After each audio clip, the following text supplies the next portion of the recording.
another puno. Kinukot-kot ng mga pato ang puno ho, guys. Ngayon, lalagyan natin ng fertilizer. Yung minix natin kanina na yung pinagkatama ng kahoy, tas lupa na mataba doon sa may kulungan. So, kailangan natin lagyan ng ganito para ko hindi mamatay. Kaya pala pumapangit ang bunga niya. Hindi pa namumunga, may edad na rin to. October na to eh.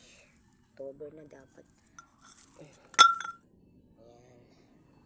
Nakadalang puno na tayo, guys. Another puno ulit. Ayan.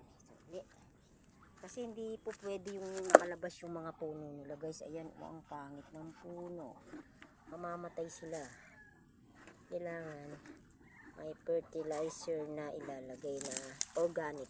Yung pataba, yung matabang lupa. Ayan. Guys, yung ganyan lang yung kasimpleng kailangan matyaga lang din pag nagtatanim tayo ng gulay, aalagaan natin. Parang sa relasyon, di ba? Charot. Kailangan alagaan nyo yung feelings ng isa't isa para hindi malanta. Diba? Alagaan ang puno.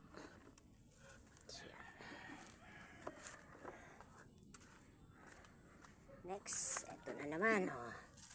Habang may ilalagay pa, tapos kukuha pa tayo ng ating ilalagay na fertilizer.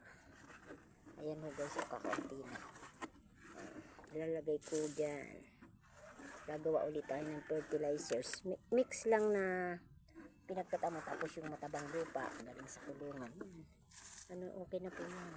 Hindi na kailangan gumamit ng mga synthetic na mga fertilizer.